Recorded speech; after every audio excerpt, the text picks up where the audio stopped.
mañana, 4 minutos en toda nuestra República Argentina. Hola, ¿qué tal a todos? Muy buenos días y bienvenidos a este día jueves, mirá lo que digo, viernes 27. Ahora, ¿qué pasa? Que no les voy a contar lo que pasa conmigo. Viernes 27 de mayo de 2022, aquí estamos como siempre, a esta hora, comenzando Longobardi por CNN. Estamos obviamente en CNN Radio Argentina y mi nombre es Marcelo Longobardi. Estaremos aquí hasta las 10 de la mañana cuando llegue la señora María Lourdes Santillán. Y obviamente que nos acompaña como todos los días el señor Nicolás Singer. Bueno, Martín Melo, que lo ponemos en segundo lugar, por supuesto. El señor Juan Dillon, que ya está listo en la ciudad de París, con la ratificación del carácter profético de sus comentarios del día de ayer. Estará con nosotros en un rato el señor Guillermo Gulicoman. Y por supuesto aquí está conmigo la señora Romina Aldana. Hola Romina, buen día. Buen día Marcelo, ¿cómo estás? Buen viernes. Yo no sé en qué día vivo, porque ayer estuve acá todo el día, hasta casi la noche. Claro, los jueves son fatales para vos. Fatales, entonces llegué ayer acá a las 5 de la mañana, ponele, y me fui a las 5 de la tarde. Claro, ¿no? 12 horas, es mucho. Pero, a esa hora tardé en volver a mi casa 2 horas 15. Claro, ayer el tránsito estaba fatal. Era una cosa totalmente delirante. Yo no sé qué es lo que pasa, pero era un colapso general. No, pero a esa hora hubo un accidente en Panamericana y eso hizo colapsar todo, y más a esa hora que es la hora del regreso, ¿no? Así que no tengo ni idea si hoy es jueves, lunes, viernes. Hacemos un continuado. Sí, y llegué después, trabajé hasta tarde porque las noticias de ayer eran muy importantes y sobre todo las que ratifican el carácter profético que ha adquirido nuestro querido Juan Dillon, a quien saludamos en este momento. Le digo, mira, el profeta, buen día. Buenos días, Marcelo. Ojo, ¿qué tal? Le advertimos al mundo, al mundo que iba a hablar Juan Dillon de vuelta. Claro. Dígalo así, hay un loco que lee tanto, escucha tanto, habla con tanta gente que va conectando y esa conexión, produce esos datos. Sí. Y hoy está, obviamente, ratificado el hecho de que Occidente tambalea frente a Rusia, para ponerlo en términos sencillos, y de eso vamos a hablar, por supuesto, ¿no? Bueno, antes que nada estamos presentando los datos del tiempo en Buenos Aires a las 6:06 en la mañana, ¿eh? No tanto frío, por lo menos es lo que se siente, porque no hay viento, 9 grados 3 décimas la temperatura, humedad 89%, cielo ligeramente nublado. El día va a continuar con algunas neblinas en esta mañana, cielo parcialmente nublado, máxima de 16. Vamos a tener sol y adelantamos el fin de semana, donde vamos a tener 6 y 7 grados de temperatura mínima, mucho frío en la mañana, y las máximas que van a estar entre 16, 14 grados el domingo, viento del sur sobre todo el domingo, y bueno, esos días que siguen también se va a sentir bastante el frío, ¿no? Bueno, genial. Les anticipo un poquito a tanto a Romina como a Juan, como a todos ustedes, de qué se trata este día, repito, viernes 27 de mayo, porque en este momento los rusos están destripando a Ucrania. En este momento lo que está pasando es tremendo, ¿eh? Y hay obviamente un debate muy complicado respecto de qué hacer frente a eso, ¿no? Obviamente continúa, como era esperable, por unos días el debate respecto al uso de armas en Estados Unidos. Tenemos este domingo elecciones presidenciales en Colombia, y en cuanto a la Argentina hay un asunto bien importante, porque ayer Argentina terminó de definir su política exterior. O en todo caso terminó de ponerla sobre la mesa, mejor dicho, ¿no? En una secuencia que arrancó hace un par de años con el tema de las vacunas, con Rusia, siguió con la posición de la señora Kirchner respecto de China y también de Rusia, siguió, no cronológicamente, ¿no?, con la posición del presidente Fernández en Europa hace unos días, respecto de que Occidente debía dejar de sancionar a Rusia por su invasión a Ucrania. Hemos visto durante los últimos tiempos votaciones argentinas en el ámbito, por ejemplo, de la UEA en favor de Nicaragua, por ejemplo. Y ayer ya fue todo mucho más específico, cuando el presidente Fernández presentó una posición muy crítica respecto de la política exterior del presidente Biden. Esto es lo que ayer dijo Fernández, cuando en un discurso muy raro dijo: yo no me callo más, ¿no?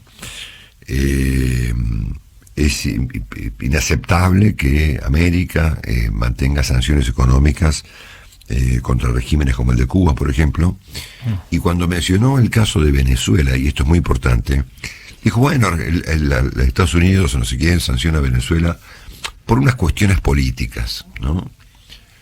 Entonces ahí ya dije, ¿cómo que por unas cuestiones políticas? Es decir, no es una discrepancia política entre parte de la región y Estados Unidos y Venezuela porque no están de acuerdo sobre, qué sé yo, los aranceles aduaneros o alguna cuestión de carácter internacional normal.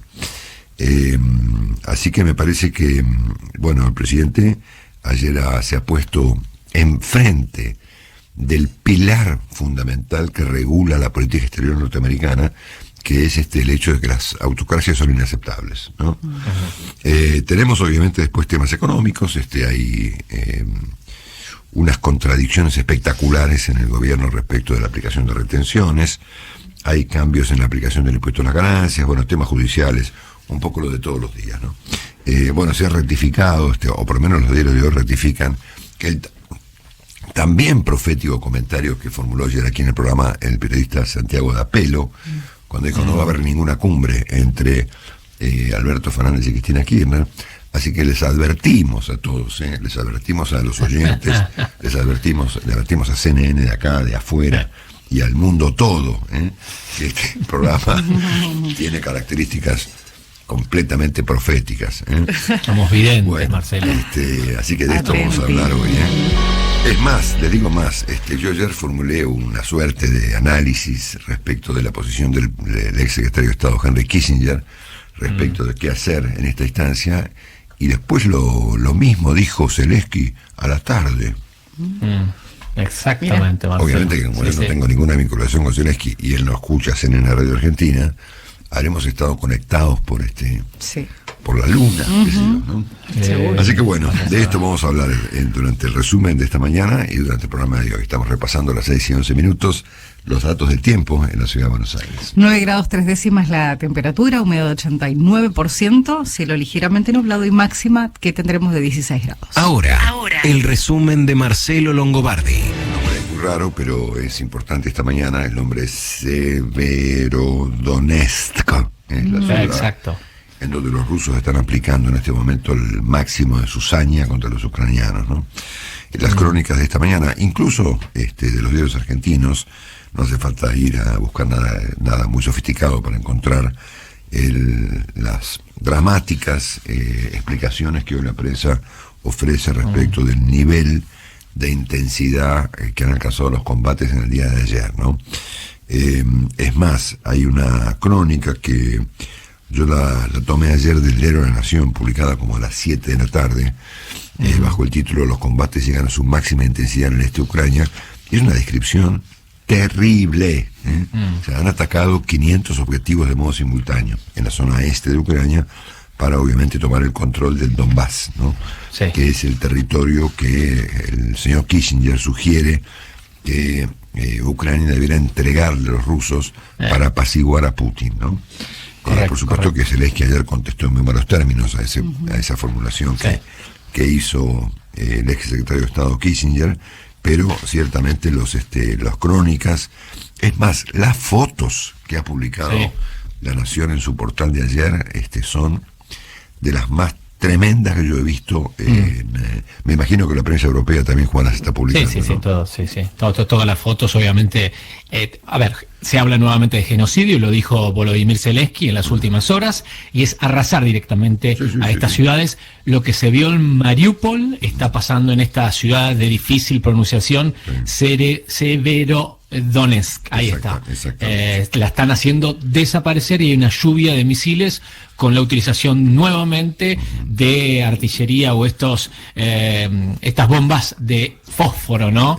Que son devastadoras y prohibidas por el derecho internacional. Sí, exactamente. Bueno, a esto hay que agregarle el comentario, y vamos a escuchar después a Juan con detalles sobre el tema, que formuló ayer el primer ministro italiano Mario Draghi, luego de una conversación con el señor Putin, ¿no?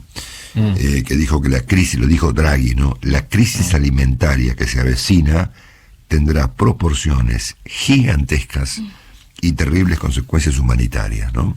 Entonces acá hay que examinar después con Juan, o cuando vos quieras, Juan, si esto que dice Draghi es una advertencia de lo que va a ocurrir, o si es un preparativo para un cambio de rumbo. Porque en algún momento, por lo menos de la crónica que yo leí publicada anoche por el diario El País de Madrid, Draghi había dicho hace un tiempo que los europeos iban a tener que elegir entre defender a Ucrania o prender el aire acondicionado. Sí, hay mucho para analizar en cada una de las frases de la comunicación que hubo en el día de ayer entre el presidente Vladimir Putin, y Mario Draghi, el primer ministro de Italia. Primero porque se habla de algunas decisiones. Por ejemplo, la operación, según lo que dice Draghi, la operación bélica, así lo considera Vladimir Putin, para nosotros invasión rusa-Ucrania, no termina, se prolonga, no hay posibilidades de negociación en estos términos. Fundamento para discutir de otra manera. Por el otro lado, la decisión de Rusia de no cortarle el suministro a determinados países. ¿A cuáles será? ¿A cuáles elegirá? ¿A los que van a mostrar cierta fisura en las negociaciones? Y obviamente describir este escenario apocalíptico que continúa después de a otros escenarios apocalípticos respecto a la situación de la alimentación como motivo para tender puentes. Sí, exactamente. Bueno, y para confirmar el carácter profético de los comentarios de ayer de Juan aquí en el programa, ayer en uno de los artículos principales en el portal de la cadena CNN se preguntaba en el título: ¿aguantará la Unión Occidente frente a Rusia aunque sigan aumentando los precios? No aunque sigan aumentando los muertos, aunque sigan aumentando los precios. Claro.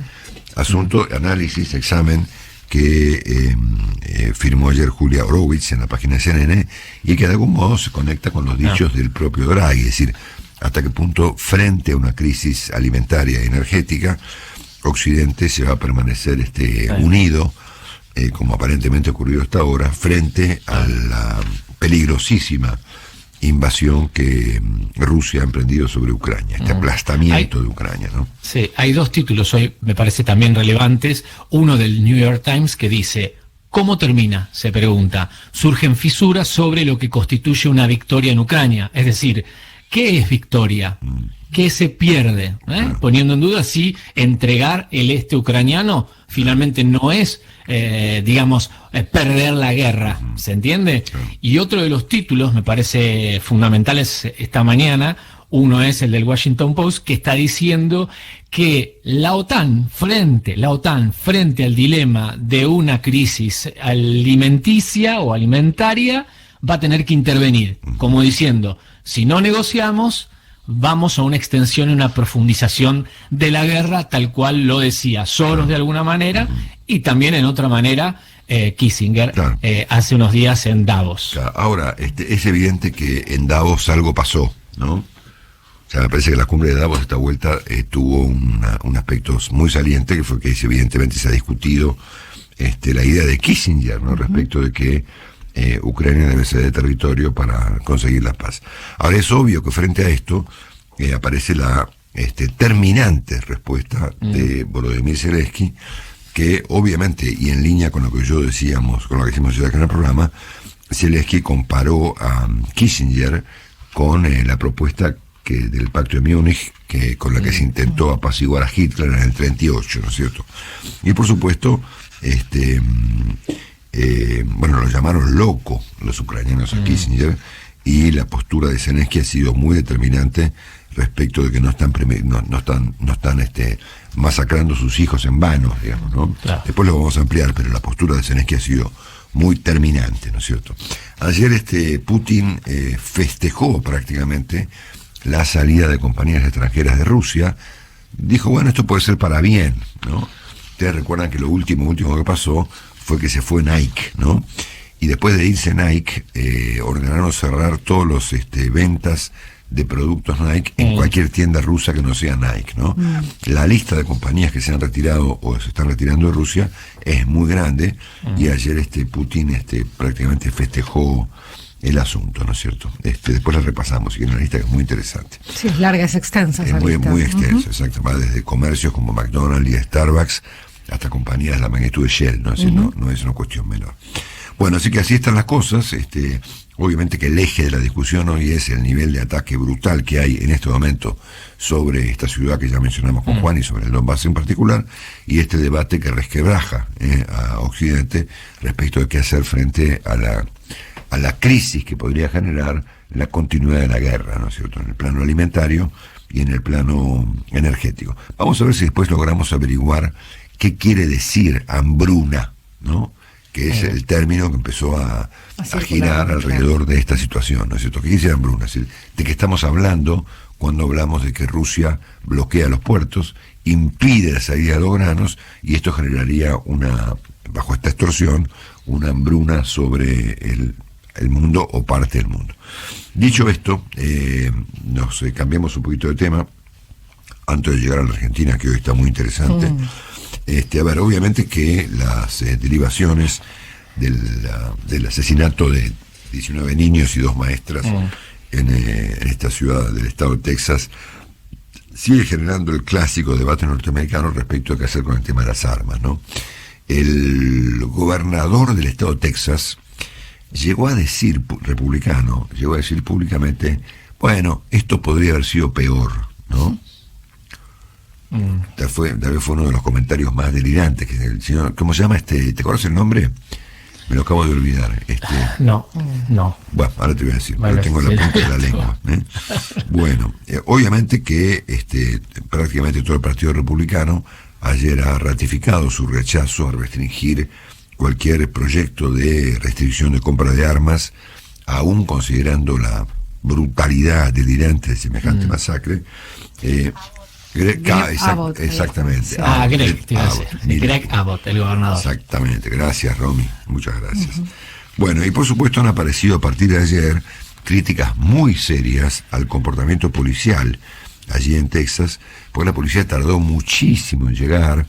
El joven que mató a los niños y a 2 maestras, ayer se murió de un infarto el marido de una de las maestras. Exactamente. De dolor, ¿no? Bueno, así que me parece que hay que sumar un muerto más a esta tragedia. La policía, el chico llegó al colegio, entró a disparar desde afuera, se tomó su tiempo para entrar, estuvo 1 hora adentro, y la policía nunca apareció. O sea que hay unas derivaciones también muy complicadas en el plano de la cuestión interna en Estados Unidos con el tema de la policía ahí en Texas. Y este domingo recordamos que hay elecciones presidenciales en Colombia. Colombia tiene una democracia muy firme desde hace bastante más tiempo que la Argentina, y que en nuestra región, hace los años 50, que la democracia en Colombia está muy vigente. Todos los últimos gobiernos colombianos han derivado del llamado uribismo, es decir, hubo los mandatos del presidente Uribe, que derivaron luego en 2 presidentes que, a pesar de sus discrepancias, han sido parte del llamado uribismo, el presidente Santos y el presidente Duque, ¿no es cierto? Pero por primera vez en su historia, Colombia parece cambiar su ritmo y votar a la izquierda, ¿no? Y el candidato principal para estos comicios se llama Gustavo Petro, que fue un terrorista muy activo, integró, creo yo, el famoso y tremebundo M-19, un hombre que después obviamente se recicló en la vida democrática colombiana, y hoy marca una perspectiva inédita para Colombia, que es votar a la izquierda.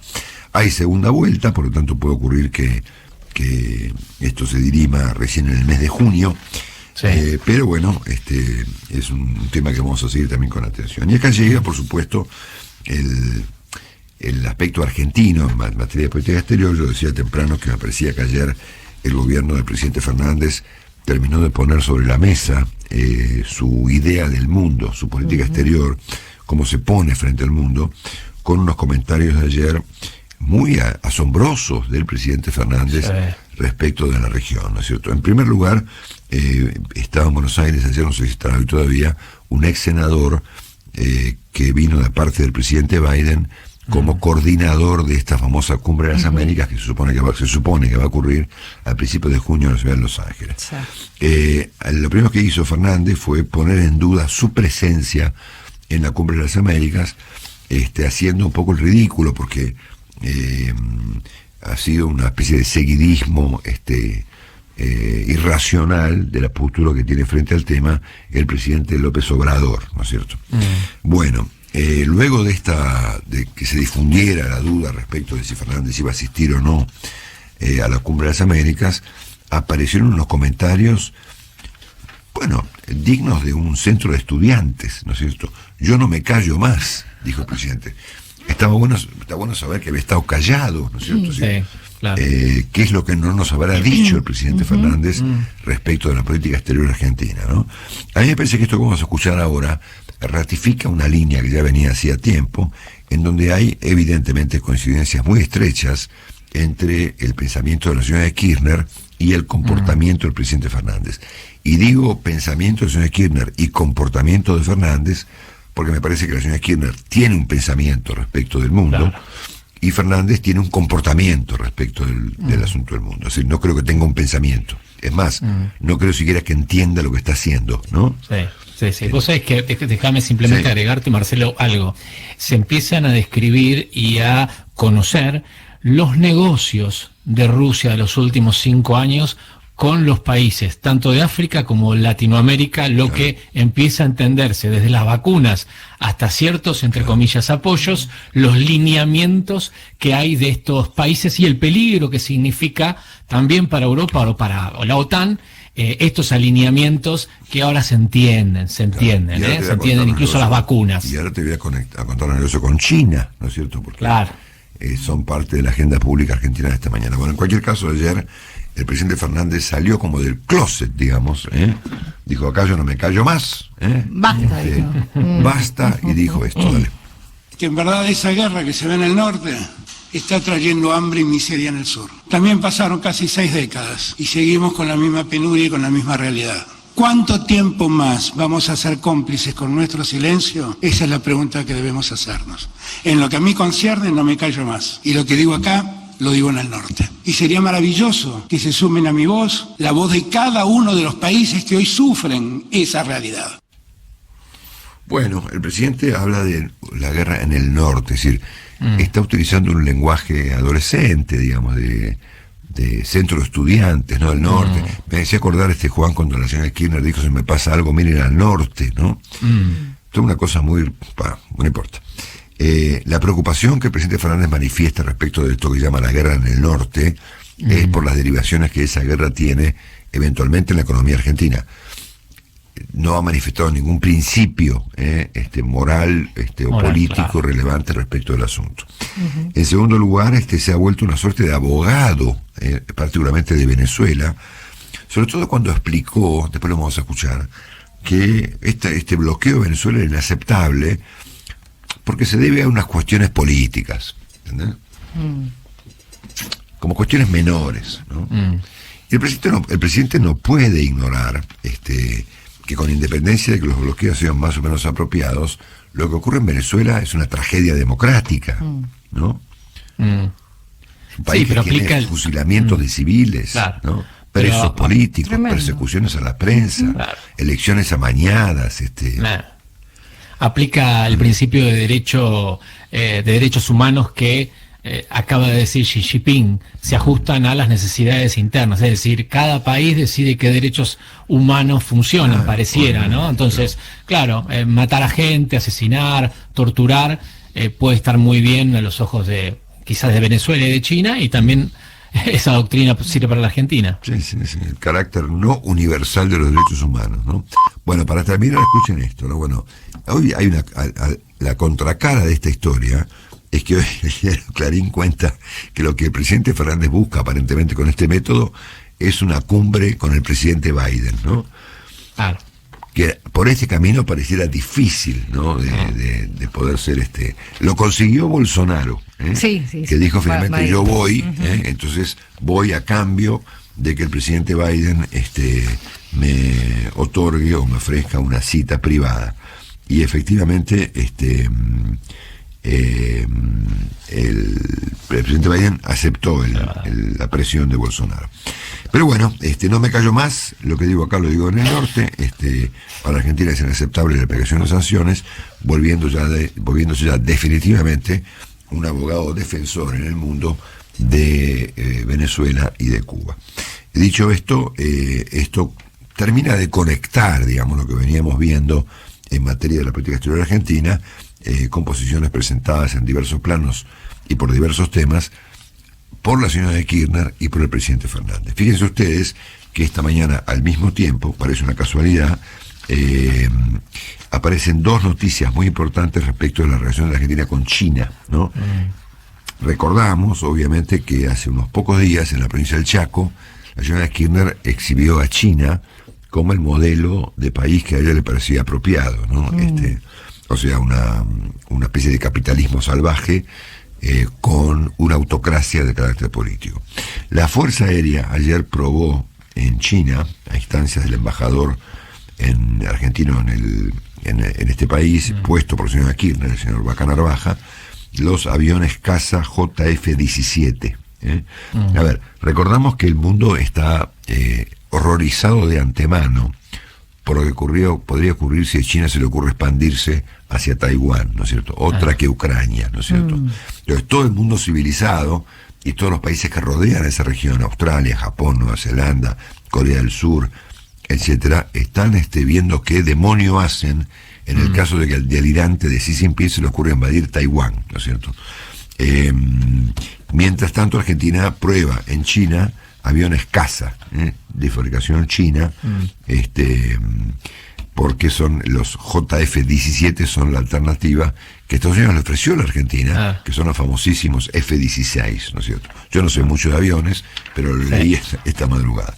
Y al mismo tiempo, el presidente Fernández firmó ayer el aval o la aceptación de un mega recontracrédito chino para la Argentina para construir las famosas y benditas represas en la provincia de Santa Cruz, ¿no? Una llevaba el nombre del presidente Kirchner y la otra el nombre del exgobernador Jorge Zepernik. La llamada Néstor Kirchner se llamaba antes la represa Condor Cliff, y la que lleva el nombre del gobernador Jorge Zepernik, ya fallecido, se llamaba Barrancosa, ¿no es cierto? Y que Argentina aceptó ayer un préstamo de $4.700 millones para construir unas represas, bastante, diría yo, vidriosas, como todo lo que ocurre en la provincia de Santa Cruz, con un préstamo de los chinos. Esto me parece que cierra un círculo respecto de cuál es el papel que Argentina ha resuelto ocupar en el mundo, ¿no? Que es un papel, obviamente, convengamos entre nosotros, bastante triste, ¿verdad? Después vemos lo demás. Por ejemplo, hay hoy el segundo capítulo, les anticipo cómo arranca, ¿no? Ayer hablábamos con Santiago D'Apelo, periodista de La Nación, respecto a si había alguna posibilidad de reconciliación, digamos, entre la señora Kirchner y el presidente Fernández, y Santiago sostenía que no, que el presidente se había emperrado en abortar cualquier clase de conversación, tanto con Sergio Massa como con la señora Kirchner. Entonces hoy otros artículos en línea con el de ayer de Santiago, que también fue un artículo de carácter profético, señores. Por ejemplo, Ignacio Ortelli, hoy en Clarín, cuenta que Fernández descarta armar una mesa de diálogo y de decisiones con los kirchneristas, ¿no es cierto?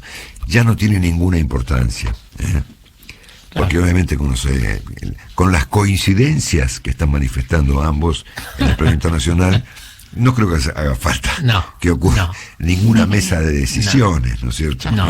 Están alineados, Marcelo. Ahora sí, el presidente ha resuelto participar de una cumbre, de una asamblea, se la voy a contar después, una decisión muy interesante, es decir, cuáles son las prioridades que presenta el presidente Fernández en su agenda política. Pero se lo contamos después. Es tarde, son las 6:34. La temperatura actual aquí en la ciudad de Buenos Aires. 9 grados 3 décimas, la humedad 89% y el cielo está ligeramente En nublado. un rato estará Martín Melo, ya ha llegado Nicolás Singer, estará Willy Coban, está Romina, estoy yo y está el profeta Juan. Así lo llamaremos. Así es. Lo bendecimos al profeta Juan. Suerte que estás. Entonces, Romy, los datos del tiempo en Buenos Aires a esta hora de la madrugada todavía. Sí, 9 grados 3 décimas. Sí, falta un rato para que amanezca. 89 el porcentaje de la humedad, el cielo está ligeramente nublado y la máxima para hoy es de 16 grados. Bueno, les contamos el estado de cosas muy, muy, muy dramático que ocurrió alrededor de Ucrania y mencionamos, por supuesto, esta definición de ayer del presidente Fernández sobre la política exterior argentina, y lo que importa aquí es su contraposición muy, muy marcada con el presidente Biden, ¿no? Es decir, después vamos a explorar un poquito más este concepto. Sí. Les cuento que en cuanto a los temas más locales, hay cierto consenso entre mis colegas analistas políticos de los diarios respecto de que no habrá esta mesa de decisiones compuesta por tres patas: el presidente Fernández, la señora Kirchner y Sergio Massa. Hoy recuerda Ignacio Ortelli en Clarín que no se hablan hace 3 meses. No importa mucho, me parece, creo que ya es un tema que no tiene mayor trascendencia y que en los temas importantes, digamos, por ejemplo, la política exterior, hay evidentemente una significativa coincidencia entre ambos, ¿no es cierto? Pero el presidente resolvió aparentemente asistir a una asamblea en la provincia del Chaco del Frente Todos, es decir, de la unidad del peronismo con el kirchnerismo, con el presidente y su pequeño grupo, ¿no? Los datos de esta mañana de los diarios sugieren que el presidente está evaluando la posibilidad de asistir a una reunión de institucionalización, que no tenemos muy claro qué significa, del frente político a escala provincial, es decir, en la provincia del Chaco. Así que el presidente evidentemente está mucho más enfocado en asistir a reuniones donde se tratan los problemas de su partido y no en las que se tratan los problemas del país, ¿no? Esto me parece que es lo importante de este asunto. Y hoy comienza en la ciudad de La Plata la convención de la Unión Cívica Radical, ¿no es cierto? Que va a tener como presidente un señor Gastón Manes, que es el hermano de Facundo Manes, protagonista de esta cumbre. Porque, a ver, ¿qué importancia tiene esta cumbre? Que de aquí va a surgir unas autoridades políticas en el radicalismo que son los que van a definir la política de alianzas de la Unión Cívica Radical, claro, como ocurrió en aquella famosa convención de Gualeguaychú, donde finalmente se impone la posición de Ernesto Sanz contra la de Gerardo Morales, y la Unión Cívica Radical hace la alianza con la doctora Carrió y con el expresidente Macri.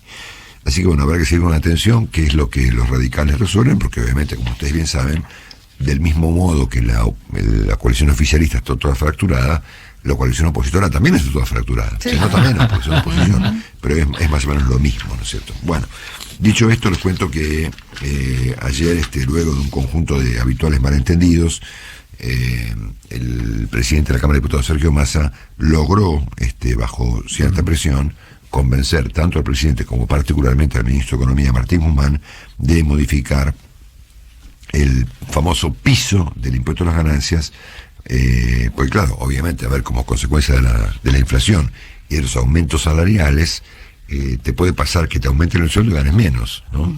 Sí. Porque te entras en otra categoría de ganancias. Esto para hacerla simple, después Willy lo va a explicar con detalle, ¿no? Sí. Pero finalmente, bueno, hoy se va a anunciar, creo que a las 11 de la mañana, estas modificaciones que aparentemente eximen al aguinaldo del impuesto a las ganancias, un tema que veníamos conversando hace un par de días, y que modifica el famoso piso para que, no lo modifica mucho, pero bueno, vamos a verlo después con detalle, para que algunos trabajadores puedan tener un aumento salarial que no esté erosionado por el impuesto a las ganancias, ¿no?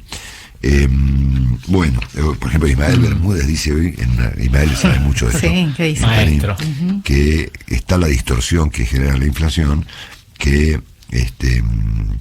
una persona podía en 6 meses de no pagar nada a pagar 70.000 pesos de impuesto a la ganancia, ¿no? Bueno, después lo vemos con detalle. Bueno, al mismo tiempo, ayer creo que la señora Gabriela Cerruti, la vocera del presidente, insistió con el tema de las retenciones, ¿no? Que el presidente había en varias oportunidades planteado como una solución al problema de la inflación, ¿no? La primera vez que lo hizo, hace una semana, fue desmentido por el ministro de Agricultura. El presidente insistió con el asunto, lo volvieron a desmentir. Ayer fue Gabriela Cerruti la que planteó el asunto, y finalmente ayer el ministro de Agricultura, Julián Domínguez, dijo: hablé con el presidente y las retenciones no se tocan. Bueno, esto por ayer, digamos, ¿no? Por ahí el presidente hoy cambió de opinión. Es difícil, obviamente, desde el punto de vista parlamentario, que esto pueda ocurrir. Puede ser una discusión al divino botón, pero estamos claros que el presidente cambia de punto de vista alternativamente sobre el asunto. Así que tenemos idas y vueltas tanto con el impuesto a las ganancias como con el tema de las retenciones.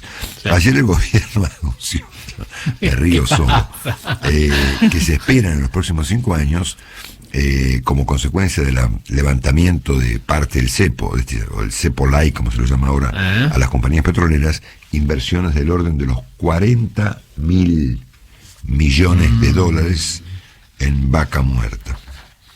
Bueno, ¿será? Nada, sin comentarios, sin comentarios. Bueno, ayer el presidente Fernández obtuvo finalmente un préstamo bancario otorgado por el Banco Santander para poder pagar los 3 millones de pesos presumo que tanto de él como de la señora Fabiola Yáñez, por el asunto del irritante asunto del Olivos Gate. Bueno, nada, qué sé yo. A ver. ¿Qué decir, no? Sí. Te quedaste sin palabras, Marcelo. A este espectáculo que ha presentado el presidente con Te dejó sin palabras, Marcelo. Te dejó sin palabras. Sí, 3 millones de pesos son 15.000 dólares, ¿no? Sí. Bueno, bueno, si 1.600.000 corresponden al presidente, 1.400.000 corresponden a la señora Fabiola Yáñez, que era la del cumpleaños, ¿no es cierto?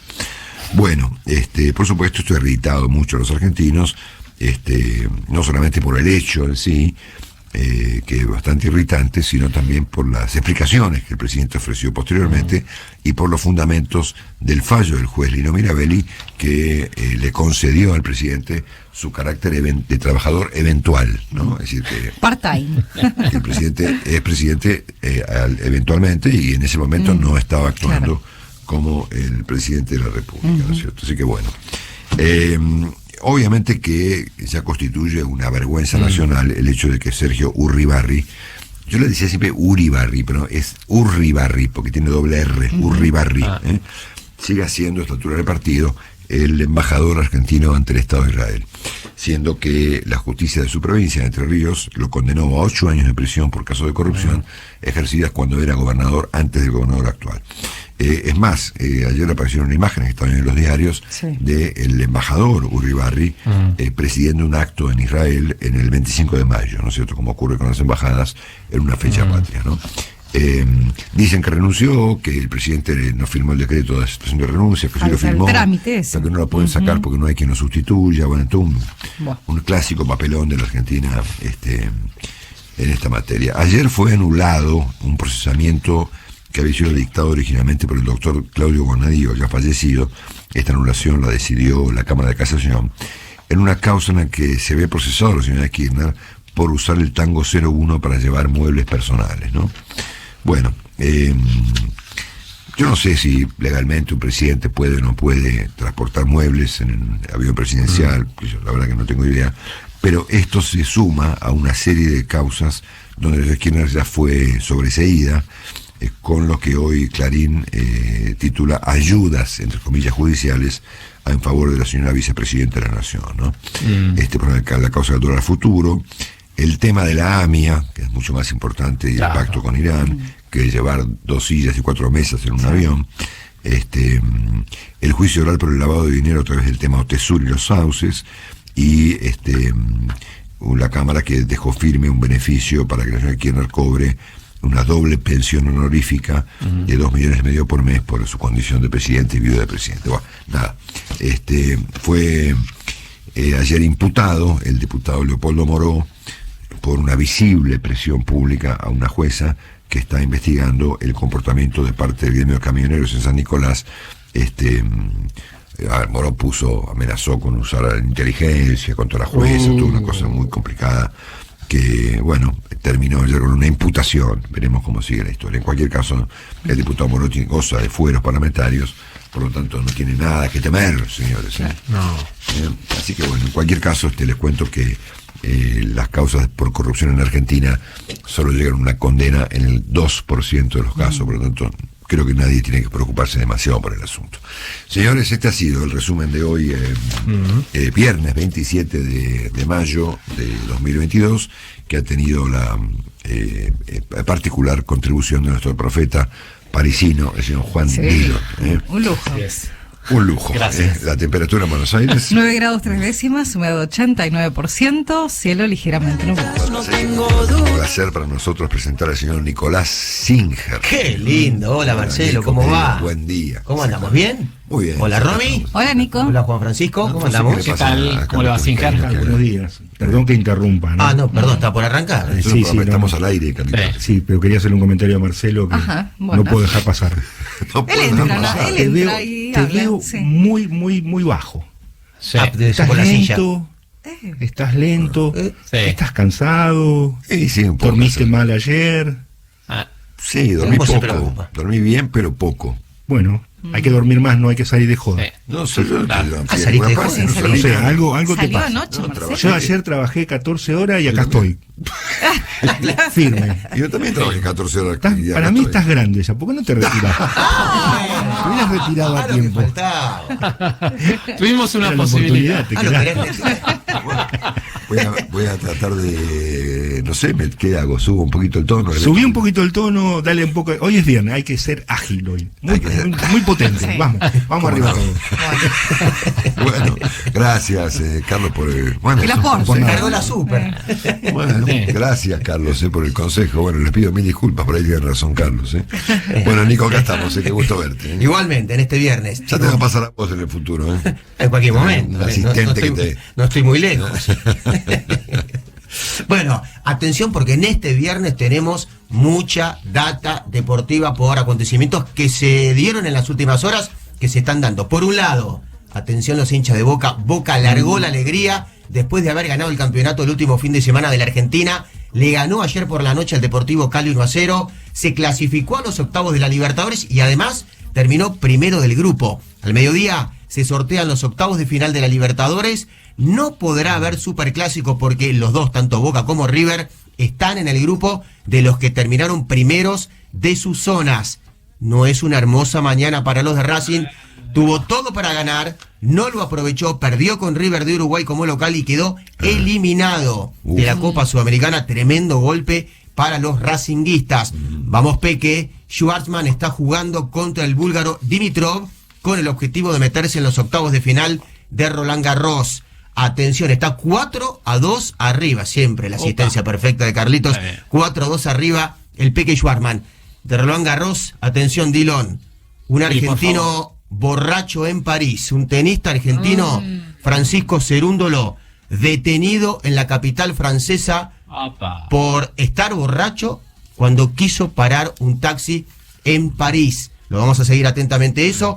Y además, en el básquetbol, la NBA, Golden State volvió a ganarle a Dallas Mavericks, cerró la serie 4-1 del oeste y es finalista, espera, por Boston Celtics o Miami Heat. Qué grande, Nico Singer. Mira, le puso ritmo, Carlito. Vino Ahí Nico. está. ¿Vos querías? Yo por vos. Mucha Está bien, energía. Nico. Ahora lo seguimos, Sí, grande, Nico. Hay que seguirlo ahora, Nico. Bueno, muchas gracias, Juan. Gracias, Romy. Gracias, Nico. Ya venimos,